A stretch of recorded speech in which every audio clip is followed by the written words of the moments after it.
নীল অবশ্য সাথে সাথে এসে শুয়ে পড়ল না। কিছুক্ষণ বারান্দায় গিয়ে গায়ে হাওয়া মাখলো, ঘর জুড়ে পায়চারি করলো। মাথায় অনেকক্ষণ থেকে একটা দুষ্ট বুদ্ধি উকি দিচ্ছিল। আইমানের ঘুমটা আরেকটু গাঢ় হওয়ার জন্য অপেক্ষা করছিল। আরো কিছুক্ষণ সময় অতিক্রম হতেই নিহিন এগিয়ে গেল। আইমানের দিকে ঝুঁকে দেখে নিল সে ঘুমিয়েছে কিনা। কিন্তু বিপত্তি বাঁধলো সরে আসতে গিয়ে। আইমান এদিকে ফেরার কারণে ওড়না চাপা পড়েছে। নিহিন ওড়না ধীরে ধীরে টেনে নিয়ে এলো। পৈশাচিক হাসি দিয়ে যে না খাট থেকে নিচে নামতে যাবে, অমনি আইমান পেছন থেকে হাত টেনে ধরলো। সামলাতে না পেরে নিহিন পড়ে গেল। পড়লো তো পড়লো একেবারে এই বেটা বদমাইশের গায়ের উপরেই পড়া লাগলো।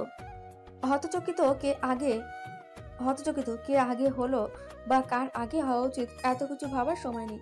এখন শীঘ্রই সরে আসতে হবে। কিন্তু আইমান এত শক্ত করে হাত ধরেছে যে নিহিন ওর হাত থেকে নিজেকে কিছুতেই ছাড়িয়ে নিতে পারছে না। সে জেগে আছে না ঘুমের ঘোরে কোলবালিশ মনে করে চেপে ধরে আছে সেটাই বা কে জানে। এত চেষ্টা করেও অবশেষে শেষ রক্ষা হলো না। আইমান জেগেছিল, চোখ পিটপিট করে সে শুধু নিহিনের কর্মকাণ্ড পরখ করছিল। তারপর যখন চোর চুরি করতে এলো তখন সুযোগ বুঝে ধরে ফেলেছে। নিহিন নিজেকে ছাড়ানোর চেষ্টা করলেও ছাড়াতে পারছিল না। এই সুযোগে আয়মান খাটের পাশে থাকা ছোট টেবিল থেকে পানির জগ নিয়ে নিজে সরে গিয়ে পুরোটা নিহিনের গায়ে ঢেলে দিল। নীল ঘটনার আকস্মিকতায় এতটাই হতভম্ব হয়ে গেল যে এটা যে হাড় কাঁপানো শীতকাল এটা মনের দুয়ারে ভুল করেও এলো না। আয়মান তখন উঠে দাঁড়িয়েছে। নীল বিস্ময় নিয়ে তার দিকে তাকিয়ে আছে। এটা সে আয়মানের সাথে করতে চেয়েছিল, অথচ আয়মানই উল্টো তার সাথে করলো। এই বদমাইশ বেটা কি কোনোভাবেই মনের কথা আগে থেকে জানতে পেরেছিল নাকি? আশ্চর্য। নীলকে ওভাবে তাকিয়ে থাকতে দেখে আয়মান পিটপিট করে হেসে বলল, অর্ধাঙ্গিনী মানে কি জানো তো? বিয়ে যেহেতু করেই ফেলেছি, তাই আমার উচিত তোমার সাথে জীবনের সকল দুঃখ কষ্ট হাসি আনন্দ ভাগাভাগি করে নেয়া। আজ আমিও যেহেতু পানিতে সাঁতার কাটলাম, তাই আমার বউ হিসেবে তোমারও এটা করা উচিত, তাই না? যদিও এখানে তোমার সাঁতার কাটা পসিবল না, তবুও এটা কম কিসের? নীল ভেবে পেল না একটা মানুষ এতটা বর্বর কি করে হতে পারে, এত নিষ্ঠুর, এত পাষাণ। আয়মান ফের বলল, যাও ওয়াশরুমে গিয়ে চেঞ্জ করে নাও। এভাবে বসে আছো, ঠান্ডা লাগবে, এমনিতেই শীতকাল। নীল আরেক দফা অবাক হলো। বর্বরতার সময় মনে ছিল না ঠান্ডা লাগতে পারে, এখন খুব দরদ দেখানো হচ্ছে। ঠান্ডার কারণেই হোক অথবা শীতকাল শব্দটা কর্ণপাতের কারণেই হোক, নীল তত্তর করে কাঁপতে লাগলো। সে উঠল, আয়মানের দিকে বিষ দৃষ্টি নিক্ষেপ করলো। নীল চেঞ্জ করে এসে দেখলো আয়মান অলরেডি ডিভানে শুয়ে পড়েছে। মানুষের সহ্যের একটা পরিসীমা থাকে। এই ছেলের সাথে সংসার করা আর কুমির ভর্তি খালে গিয়ে স্বইচ্ছায় লাফ মারা একই কথা। নীল আয়মানের দিকে আর চোখে তাকালো। এখন বোধহয় সত্যিই ঘুমিয়েছে। যা ইচ্ছে হয় করুক, নীল পরে দেখে নেবে। ব্যাটার কত সাহস, বলে কিনা বিয়ে যেহেতু করেই ফেলেছি, তাই আমার উচিত তো তোমার সাথে জীবনের সকল দুঃখ কষ্ট হাসি আনন্দ ভাগাভাগি করে নেয়া। খুব শখ তাই না? ঠিক আছে, সব শখই নিহিন ভালো করে মেটাতে পারে। সে যদি হয় বুনোল, তবে নিহিনের পক্ষে বাঘা তেঁতুল হওয়া মোটেও কঠিন কিছু নয়। প্রকৃতির নিয়ম অনুযায়ী সকাল হলো। পাখিরা কুহু কুহু সুরে অবিরত ডেকে উঠল। সূর্যমামা আকাশে আলস্য ভঙ্গিতে পড়ে রইল। এখন তেজ দেখাতে বড় অলসতা করছে। অথচ গ্রীষ্মকালে তখন আর কোনো অলসতা অথবা কিপটামি জায়গা পায় না। মামা তার অলসতায় পরিপূর্ণ তেজ গুনে গুনে পাঠিয়ে দেয়। নীল উঠে ভার্সিটি যাওয়ার জন্য তৈরি হচ্ছিল। কাল রাতে আয়মানের অতর্কিত হামলা নাকি অন্য কোনো কারণ কে জানে বারবার হাঁচি আসছিল। সকালে ঘুম থেকে ওঠার পর আয়মানকে আর ঘরের কোথাও চোখে পড়েনি। সে ঘর ছেড়ে বের হলো। যাওয়ার আগে অন্তত শাশুড়ি মাকে বলে যেতে হবে। তাই নিহিন রান্নাঘরের উদ্দেশ্যে পা বাড়ালো। হ্যাঁ, তিনি এখানেই ছিলেন। নিহিনকে ব্যাগ নিয়ে দাঁড়িয়ে থাকতে থেকে জিজ্ঞাসা দৃষ্টিতে তাকালেন। নিহিন বলল, আন্টি, আজকে আমার ইম্পর্টেন্ট দুটো ক্লাস আছে, না গেলেই নয়। যাই আমি। রুমানা হক হেসে এগিয়ে এলেন। ক্লাসে যাওয়ার জন্য আবার অনুমতি নিতে হবে? তবে সকাল নাকি যাবে? আর আয়মা কোথায়? ওকে বলো তোমায় পৌঁছে দিয়ে আসবে। আয়মানের কথা শুনে নিহিন মনে মনে ফোঁস করে একটা নিঃশ্বাস ফেলল। গতকাল তো বলেছিল যদিও দুষ্টুমি চলে, আয়মান প্রত্যুত্তরে না করে দিয়েছিল। তবে আজ আর কেন সে নিজে থেকে বলবে? কখনোই না, অসম্ভব। নিহিন তাই বলল, আমার সমস্যা হবে না আন্টি, আমি তো প্রায়ই একা যাওয়া আসা করি, আমার অভ্যেস আছে, যেতে পারবো আমি। আচ্ছা ঠিক আছে, কে তারপর যেও। নিহিন এবার নেতিবাচক মাথা নাড়ল, অর্থাৎ সে খাবে না। সকালে খাওয়াটাকে নিজের সাথে যুদ্ধের চেয়ে কোনো অংশে কম মনে হয় না। নিহিনের বিয়ের কথাটা বন্ধু বান্ধবের এখনো কেউ জানে না। শ্রেয়াকে বলবে বলবে করেও আর বলা হয়ে ওঠেনি। তবে সুযোগ পেলে বলতে হবে। নিহিন বাদে অন্য কারো মুখ থেকে বিয়ের কথা শুনলে মেয়ে নির্ঘাত গাল ফোলাবে, হার্ট অ্যাটাকও করতে পারে, বলা যায় না। কিন্তু নিহিন বলবে কি? আনন্দে নাচতে নাচতে বলবে, হ্যাঁ শোন শোন, আমার বিয়ে হয়েছে। বিয়ে হয়েছে বলাটা ভুল, আসলে আমি বিয়ে করেছি। তোরা যেমন সব টাটকা বিয়ে করেছিস, আমি করেছি বাসি বিয়ে। উফ কি বিরক্তিকর। গতকালও শ্রেয়ার সাথে কথা হয়েছিল, কিন্তু এই কথাটা আর বলা হয়ে ওঠেনি। আজ বলবে ভেবে এসেছিল, তবে শ্রেয়ার আগে দেখা হয়ে গেল রাজের সাথে। এমনিতেই নিহিনের মেজাজ 24 ঘন্টায় 12 ঘন্টায় গ্রীষ্মকালে সূর্যের তাপের মতো তেতে থাকে। তার উপরে এই অভদ্র অসভ্য ছেলের সাথে দেখা হলে তো আর কথাই নেই। সে নিজের মতো বলতে থাকে। নিহিন গায়ে মাখে না। একজন মানুষ কমন সেন্স ছাড়া বেঁচে থাকে কিভাবে, নিহিন সেটা ভেবে পায় না। বারবার এত বলা হয়, এত বোঝানো হয়, তবুও এই অসভ্যের শিক্ষা হয় না। নিহিনকে বিরক্ত করা ছাড়া এর আর দ্বিতীয় কোনো কাজ আছে বলে মনে হয় না। ভার্সিটিতে আসে বোধ হয় এই জন্য। আজও নিহিন তাকে পাত্তা না দিয়ে চলে গেল। রাজ তাড়িয়ে তাড়িয়ে দেখে সব। জীবনে কোনো মেয়ের পেছনে এতটা সময় ব্যয় করেছে বলে মনে হয় না। এর পেছনে শুধুমাত্র পড়ে আছে একটা বিশেষ প্রয়োজনে। প্রেমের জালে ফাঁসিয়ে যদি সেই প্রয়োজনটা মেটানো যেত, যেদিনের সকালটা মাটি হয় সেদিন বোধহয় পুরোটাই মাটি হয়ে যায়। নিহিনের বেলায়ও ব্যতিক্রম নয়। শ্রেয়া বলেছিল সে আসবে, কিন্তু একটা কাজে আটকে যাওয়ার ফলে আসতে পারেনি। নিহিন রাগ দমিয়ে বের হলো। কেন যেন চোখ ফেটে কান্না আসছে, অথচ সে সহজেই কাঁদে না, বেশ শক্ত মনের মানুষ। নিহিন ক্যাম্পাস থেকে বেরিয়ে হাঁটা ধরলো। রাস্তায় খুব একটা ভিড় নেই, আবার রোদের তেজও নেই। হাঁটতে মন্দ লাগছে না মোটেও। মাঝে মাঝে পথ ভুলতে হয় নিজের জন্য, নিজেকে সময় দেওয়ার জন্য। অনেকটা সময় কাটিয়ে ঘুরে ফিরে বাড়ি ফিরে এলো। এই মুহূর্তে আজকের দিনটা কেমন যেন লাগছে, ভালো লাগছে না একটু। রুমান হক এসে বলে গেলেন বিকেলে তাদের বাসা থেকে সবাই আসবে, বিয়ে বিষয়ে কথাবার্তা সম্পূর্ণ করবে। দুপুরের দিকে আয়মান এলো। নিহিনকে চুপচাপ থম মেরে থাকতে দেখে খানিকটা অবাক হলো। যে কয়েকদিন নিহিনকে দেখেছে বুঝেছে এই মেয়ে কথা না বলে এক মুহূর্ত টিকতে পারে না। তবে আজকে শুধু যে মুখ বন্ধ এমনটাও নয়, কেমন থম মেরে গেছে। বিশাল ঝড় ওঠার আগে প্রকৃতি যেমন চুপচাপ নিস্তব্ধ শান্ত হয়ে যায়, নিহিনেরও সেই রকম অবস্থা। আয়মান ল্যাপটপ নিয়ে ঘন্টাখানেক হিজিবিজি কাজকর্ম করলো। নিহিন ফিরেও তাকালো না। একটু আগে মা ফোন করেছিল, খুব জরুরি ভিত্তিতে বাড়ি ফিরতে বলে দিয়েছে। মায়ের কথা শুনে আয়মান আর দেরি করেনি। ভেবেছিল কি না কি জরুরি কাজ, তাই নিজের সব কাজকর্ম ফেলেই ছুটে এসেছিল। বাড়ি ফিরে শুনে আজকে নাকি তার বিয়ের তারিখ ঠিক করা হবে। আশ্চর্য, এভাবে ঘন ঘন বিয়ে করলে মানুষ কি মনে করবে? বিয়ে মানুষ কতবার করে? একবার তো হলোই, আবার? মায়ের কথার ওপর কোনো কথা বলাও যাবে না। আয়মান চুপচাপ চলে এসেছিল। যা হচ্ছে হোক, অন্য কারো আপত্তি যেহেতু হচ্ছেই না, তবে তার একার আপত্তি কে শুনবে আর কেই বা মানবে? বিকেলবেলা অনেক কথাবার্তা হলো। এখন ডিসেম্বরের মাঝামাঝি সময়। জানুয়ারি মাসের 2 তারিখ রোজ শুক্রবার বিয়ের দিন তারিখ ঠিক করা হলো। সবাই আলহামদুলিল্লাহ বলে মিষ্টিমুখ করলো। আয়মানের কাছে ব্যাপারটা বাড়াবাড়ি মনে হলো। কেমন যেন নিজের প্রতি রাগ লাগছে। বারবার মনে হচ্ছে একবার তো করলামই বিয়ে, আবার করব। সে নিজের পরিস্থিতি কাউকে বোঝাতে পারছে না। এদিকে নিহিন একদম নির্বিকার। এই মেয়ের আজকে কি হয়েছে কে জানে? ভূতে ধরেছে নাকি? সর্বনাশ, ওঝা রাখতে হবে। হাতে যেহেতু খুব একটা সময় অবশিষ্ট নেই, তাই শাহনাজ চাইলেন নিহিনকে বাড়ি নিয়ে যেতে। কিন্তু রুমানা হক বাদ সাধলেন। তিনি বললেন নিহিনের সাথে তার গুরুত্বপূর্ণ কিছু কথা আছে। কাল অথবা পরশু তিনি নিজে গিয়ে নিহিনকে বাড়ি দিয়ে আসবেন। আচ্ছা, তাই সই। রাতে খাওয়া দাওয়া করে সকলে বিদায় নিলেন। গুঞ্জন নিহিনের মন খারাপ টের পেয়েছিল। নিহিনকে জিজ্ঞাসা করেছিল অনেকবার, বারবার এড়িয়ে গেছে সে। অবশ্য নিজের মন খারাপের কারণ যদি নিজে জানতো, তবে সে নিজেই নিজের মন ভালো করার সর্বোচ্চ চেষ্টা করত। রাতে রুমানা হক নিহিনকে বললেন, তোমার সাথে আমার কিছু কথা ছিল, এখন শুনবে নাকি আগামীকাল? নিহিন ইতস্তত করলো। কি কথা বলবে কে জানে। নিহিন দ্বিধা নিয়ে বলল, আচ্ছা শুনবো। মন খারাপ নাকি তোমার মা? নিহিন তড়িঘড়ি করে বলল, না না আন্টি, মন খারাপ মোটেও না। আচ্ছা যাও, আজকে আমার সাথে থেকো কেমন? নিহিন মৃদু হেসে বলল, ঠিক আছে। ঘুমাতে এখনো বহুত দেরি। নিহিন এক পলক ঘরে উকি দিল। আয়মানও ঘরেই ছিল। নিহিনকে দরজায় দাঁড়িয়ে থাকতে দেখে বলল, তোমার ফোন বাজছিল অনেকক্ষণ পর্যন্ত, দেখো কে ফোন করেছিল। নিহিন ফোন হাতে নিয়ে দেখলো শ্রেয়া ফোন করেছিল।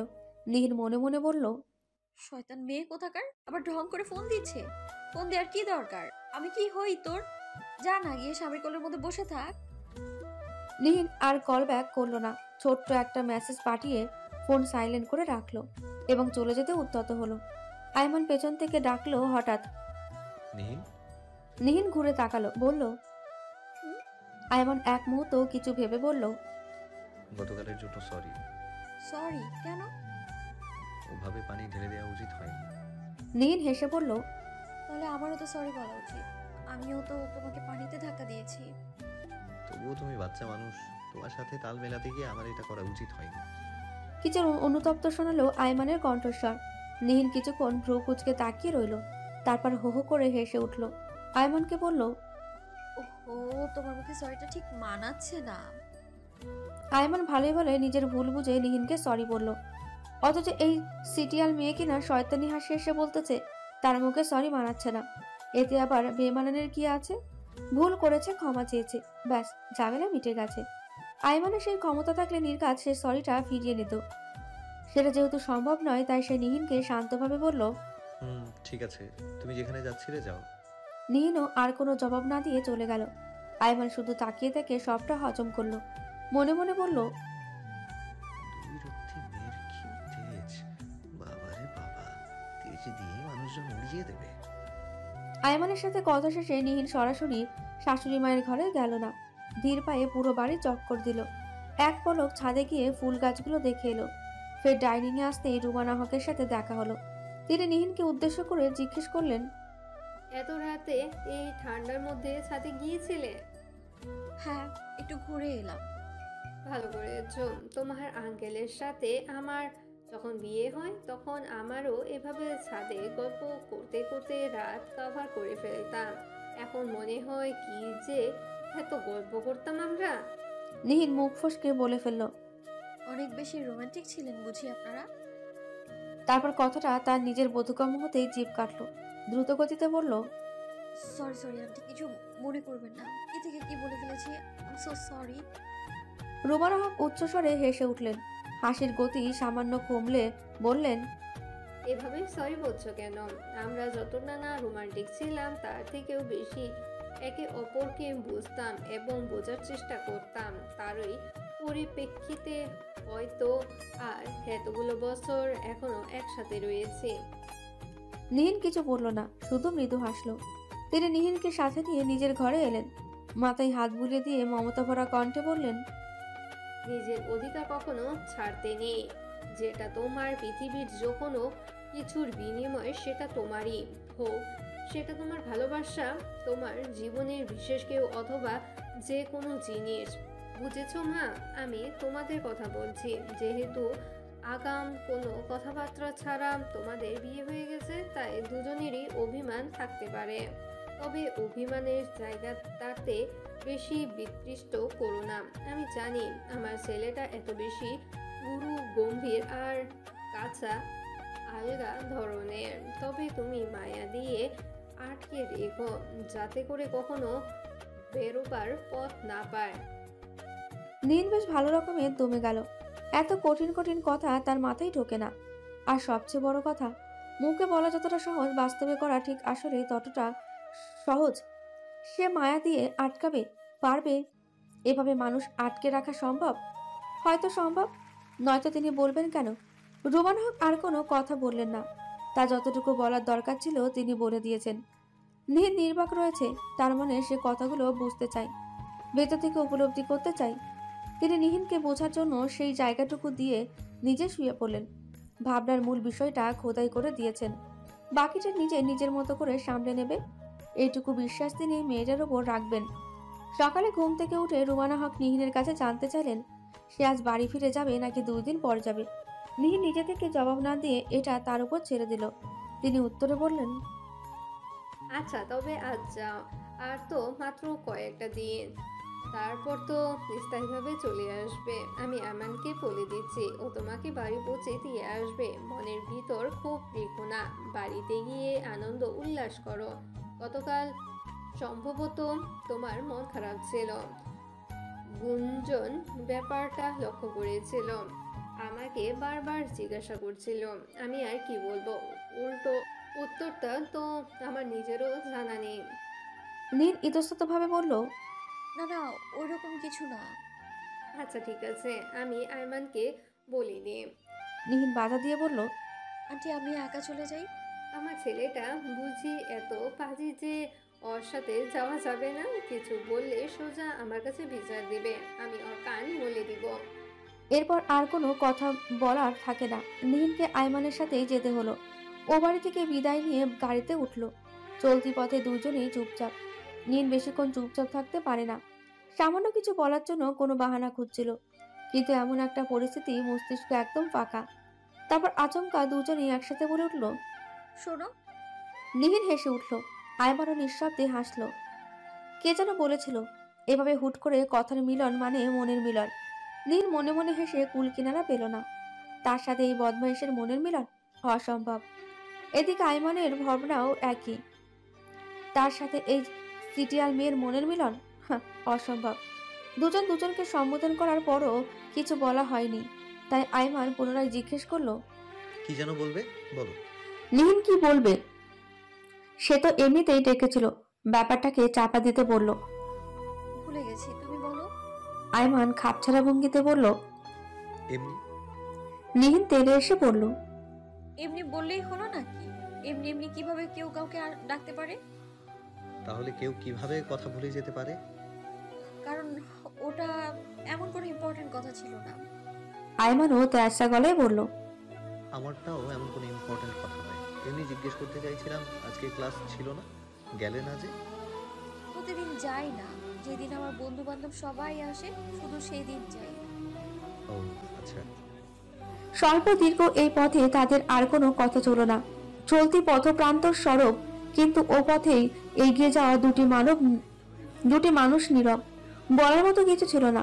হঠাৎ কিছু বলতে গেলেও সেটার একটা নির্দিষ্ট সম্পর্ক থাকতে হয় বোধ করি।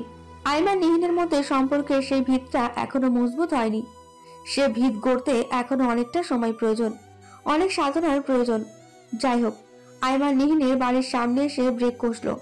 নিহিনকে উদ্দেশ্য করে বলল, তোমার বাড়ি এসে গেছে। চোখ আমারও আছে, আমি দেখেছি। তো যাও। আশ্চর্য, এভাবে তাড়িয়ে দেওয়ার মানেটা কি? আইমান খানিকটা অবাক হওয়ার ভান করে বলল, তাড়িয়ে দিচ্ছি নাকি? তো যাও যাও কেন করছো? বলা লাগে নাকি? আমি এমনিতেই চলে যাব এখন। হ্যাঁ যাও প্লিজ, গিয়ে আমাকে উদ্ধার করো। নিহিন মুখ বাঁকিয়ে গাড়ি থেকে নামলো। ঠাস করে দরজা লাগিয়ে দিল। তারপর জানালায় উকি দিয়ে বলল, বাড়ি আসবে না? না তুমি যাও। এভাবে বাড়ির সামনে থেকে চলে যাওয়াটা উচিত না। মা শুনলে আমাকে রাগারাগি করবে। আইমান হেসে বলল, একদিন রাগারাগি সহ্য করে নাও, আমি অন্য একদিন যাব, যেদিন আন্টি বলবে। আচ্ছা আসতে হবে না, আমি তো শুধুমাত্র ভদ্রতার খাতিরে বললাম। চোখ মুখ শক্ত করে বলল নিহিন। আইমান হু হু করে ডাকাতিয়া হাসি হেসে বলল, এমন মজার কথা বোধহয় বহুকাল শোনেনি। নিহিন মুখ কেলিয়ে বাড়ির দিকে রওনা হলো। কি মনে করে মূল ফটক থেকে একবার পেছন দিকে তাকালো। আইমান তখনও যায়নি। নিহিনের তাকানো থেকে হাত নেড়ে বাই জানালো।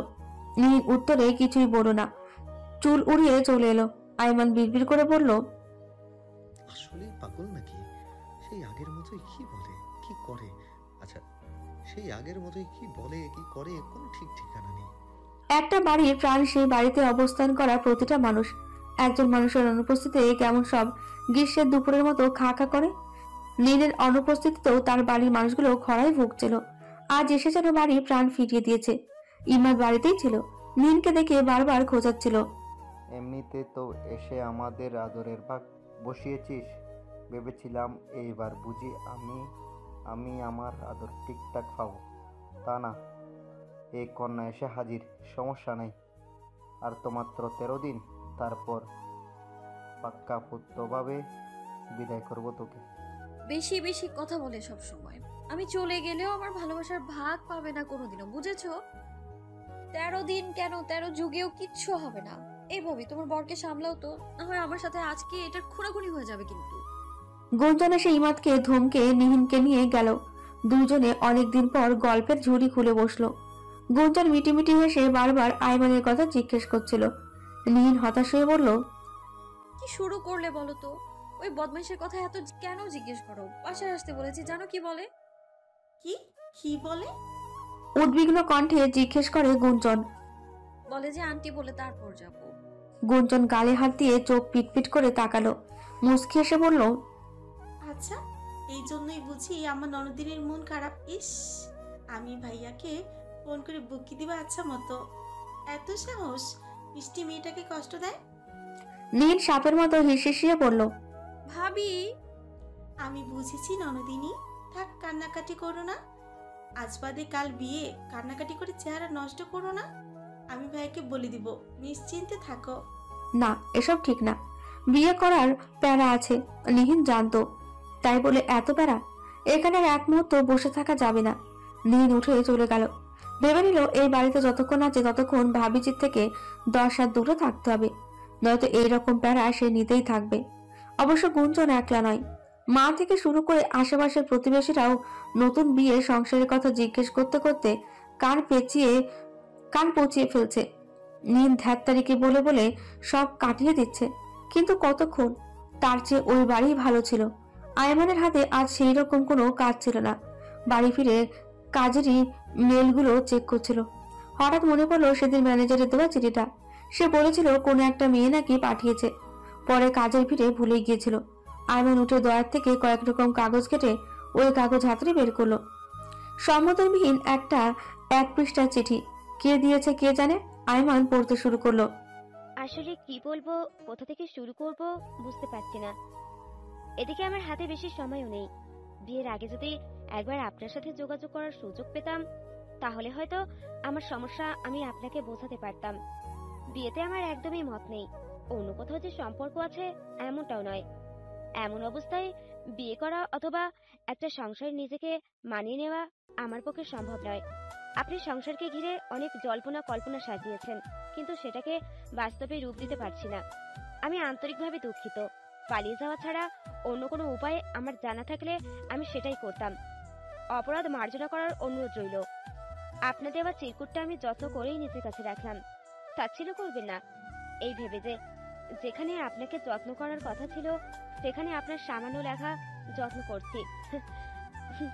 আমার কাছে আর যদি অন্য কোনো উপায় থাকতো আমি নিশ্চয়ই বিয়েটা করতাম। পুরোটাই আয়মানের মাথার উপর দিয়ে গেল।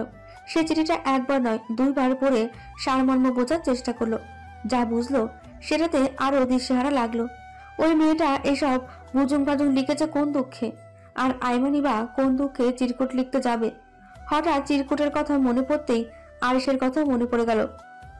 অদিতির সাথে যদি কোনোভাবে তার নাম করে কোনো চিরকুট পৌঁছায় তাহলে নিশ্চিত এটা আরিশের কাজ। সে আগেও এই অকাজ করতে গিয়ে একবার ধরা পড়েছে। ওই ব্যাটাকে ধরতে হবে। এসবের জন্য তাকে কঠিন শাস্তিও দেওয়া হবে। কথায় কথায় হুটহাট মাথা গরম করা এটা আয়মানের স্বভাব বহির্ভূত। সে ঠান্ডা মেজাজের মানুষ, সহজে রাগে না। আবার একবার রাগলে তাকে ফেরানো মুশকিল। এইবার আরিশের কর্মকাণ্ডে রাগ না হয়ে পারল না। সেটা মান সম্মান সব এক চুটকিতে ভরাডুবিতে ফেলে দিল। আয়মান হন্য হয়ে আরিশকে ফোন করলো, কিন্তু ফোন রিসিভ না করায় সে আরিশের বাড়ির উদ্দেশ্যে ছুটল। 2 মিনিটের মাথায় পৌঁছে গেল। স্তত্র হাতে কলিং বেল চাপতে দরজা খুললেন শারমিন, অর্থাৎ আয়মানের ছোট কাকি। আচমকা তাকে দেখে আয়মান অপ্রস্তুত ভঙ্গিতে হাসলো। তিনি আয়মানকে দেখে বেশ অবাক হয়েছেন বটে। আয়মান সচরাচর এই বাড়িতে আসে না।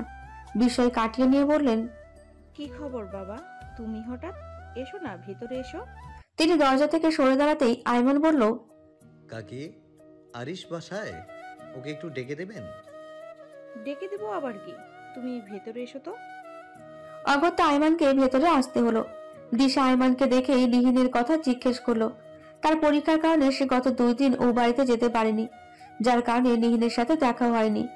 আয়মানের মুখে নিহিনের বাড়ি যাওয়ার কথা শুনে মন খানিকটা খারাপ হলো। এই তো আর মাত্র 2টো পরীক্ষা হলেই তার পরীক্ষা শেষ। পরিকল্পনা করে রেখেছিল নতুন ভাবির সাথে অজস্র গল্প গুজব করবে, সময় কাটাবে, ঘুরতে যাবে। কিন্তু হঠাৎ সব বিফলে যাওয়ার কারণে তার মন খারাপ হলো। আবার নিমেষে মনটা ভালো হয়ে গেল এই ভেবে যে মাত্র আর কয়েকদিনের ব্যবধানে নতুন ভাবে নতুন রূপে ফিরবে। আয়মান ব্যাপারটা লক্ষ্য করলো। এই পরিপ্রেক্ষিতে কিছু না বলে সে সরাসরি আরিশের খোঁজ করলো। জবাবে দিশা বলল, দাদা ভাই ঘরে ঘুমাচ্ছে, আমি যদি এখন যাই তবে আমাকে বকবে, তুমি এসো, তোমাকে কিছু বলবে না। আইমান দিশার সাথে আরিশের ঘরে গেল। আরিশ বেঘরে ঘুমাচ্ছিল। দিশা চলে যেতে সে এগিয়ে গিয়ে ডেকে আরিশকে ডেকে তুলল। ভার্সিটি থেকে এসে মিনিট 20 হয়েছে, চোখ বুজেছে।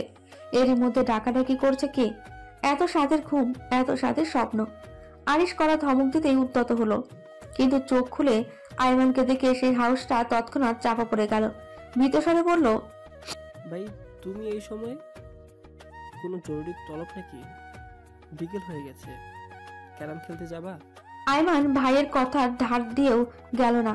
সে অতিরিক্ত শান্ত কণ্ঠে জিজ্ঞেস করলো, তুই ওদিকে কয়টা চিঠি পাঠিয়েছিস? আরিশ আচমকা থতমত খেয়ে গেল। ইস, ধরা পড়ে গেল। নতুন ভাবিকে সেদিন বলেছিল সে নিশ্চয়ই কোনো উপায় করতে পারে নাই। আরিশ কপাল চাপড়ে আমতা আমতা করে বলল, হঠাৎ এই কথা জিজ্ঞেস করছো কেন ভাই? উত্তর দে। মানে একটা পাঠিয়েছিলাম তোমাদের বিয়ের আগের দিন। আইমান প্যান্টের পর থেকে সেই চিঠিটা বের করে আরিশের চোখের সামনে মেলে ধরলো।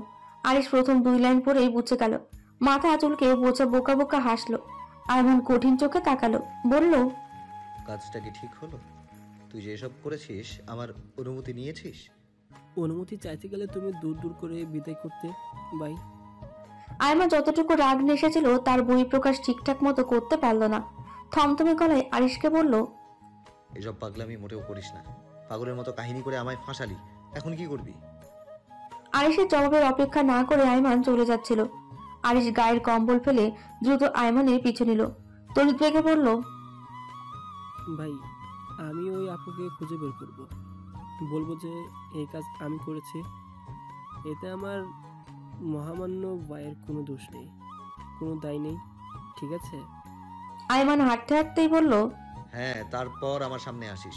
এর আগে তোর মুখ আমাকে দেখাবি না। আরিশ অসহায় মুখ করে বলল, তাহলে তোমার বিয়েতেও আমি থাকতে পারবো না ভাই। আইমান এবার ঘুরে তাকিয়ে নির্বিকার ভাবে বলল, যদি নিজের কথা রেখে আসতে পারিস তাহলে আসবি, না হলে না। কি নিষ্ঠুর কথাবার্তা। নতুন ভাবি ঠিকই বলে, এই ছেলে আসলে বর্বর। বয়সটা 23-এর কোঠায় করা নাড়লেও স্বভাবটা সেই কিশোরীপনায় আটকে গেছে। ছোটবেলায় মানুষের অদ্ভুত কিছু নেশা থাকে। সব নেশা বয়সের সাথে সাথে কেটে গেলেও বিয়ের কার্ড জমিয়ে রাখার নেশাটা নিহিন কেন জানি কাটিয়ে উঠতে পারেই না একদম। এরই মধ্যে জমতে জমতে সখানে কার্ড জমেছে। এরই মধ্যে আলমারি খুলতেই একটা কার্ড ধপাস করে পায়ের কাছে এসে পড়ল। নিহিন তুলে সেটাই চোখ বোড়াতেই আইমানের অদিতির নামটা স্পষ্ট দেখতে পেল। মন খারাপ করা উচিত, হয়তো কষ্ট পাওয়া উচিত, কিঞ্চিত রাগ হওয়া উচিত, কিন্তু নিহিন নির্লিপ্ত রইল। আইমানের প্রতি এখনো তার অনুভূতির সামান্যতম বহিঃপ্রকাশ ঘটেনি। যেখানে কোনরূপ অনুভূতির জন্মই হয়নি সেখানে রাগ, অভিমান, কষ্টের স্থান কোথায়? কার্ডটা রেখে দেওয়া উচিত না, তবুও রেখে দিল সে। তার বাসায় বিয়ের তোড়জোড় শুরু হয়ে গেছে। ও দিনগুলো কেমন কর্পূরের মতো খুব সহজেই উড়ে যাচ্ছিল। দিনগুলোর সাথে তাল মেলাতে গিয়ে মোটামুটি সবারই হিমশিম খেতে হচ্ছে। আজ সকালে শ্রেয়াকে ফোন করে বাসায় আসতে বলেছিল সকালে আসতে, সারাদিন দুজন একসাথে কাটাবে। এখন দুপুর গড়িয়ে বিকেল হতে চলল, একটু সন্ধে হয়ে যাবে, অথচ মেয়ের কোনো খবর নেই। উফ, এত প্যারা দেয় কেন সবাই? বিরক্তির মাথাটা যখন পাল্লা দিয়ে বাড়ছিল ঠিক তখনই গুঞ্জন এসে জানালো শ্রেয়া এসেছে। উৎফুল্ল মনে শ্রেয়াকে গিয়ে জড়িয়ে ধরল। ভীষণ আবেগে জর্জরিত হয়ে পড়ল। কতদিন পর। শ্রেয়া হেসে বলল, মোটেও না, মাত্র 16 দিন পর দেখা হলো। নিহিন গাল ফুলিয়ে বলল, আগে তো রোজই দেখা হতো, সেই তুলনায় এই 16 দিন 16 মাসের সমান। আচ্ছা আমার কথা বাদ দে, আমি কি শুনলাম? ভাবি যখন আমাকে ফোন করে বললো তোর বিয়ের খবর, আমি সত্যিই হতবাক। মানে তুই আর বিয়ে, এটা সত্যি? আমি তো ভেবেছিলাম তুই কোনোদিন বিয়েই করবি না। শেষের কথাটা অন্তত বিরস মুখে বলল শ্রেয়া। কেন রে, আমি কি বৈরাগী হয়ে সারা জীবন বনে জঙ্গলে ঘুরে বেড়াতাম? তোকে বিশ্বাস নেই যে মেয়ে সামান্য রাগ হলে কথায় কথায় বাড়ি ছেড়ে চলে যায়, স্বাভাবিক ব্যাপার। নিহিন হেসে উঠল। তারপর শ্রেয়ার সাথে শুরু করলো রাজ্যের গল্প।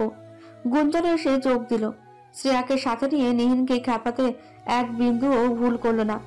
নিহিন তাকে বলল এই কটা দিন যেন শ্রেয়া তার সাথে থাকে, কিন্তু শ্রেয়ার পক্ষে তার গোটা সংসার ফেলে রেখে এইভাবে আনন্দ উল্লাস করা একদম অসম্ভব। তাই সে জানালো বিয়ের দিন মাস্ট আসবে। সেটা শুনে নিহিন কাটা কাটা গলায় বলল, সেই দিন উপস্থিত না থাকলে তোকে আমি বাঁচিয়ে রাখবো ভেবেছিস?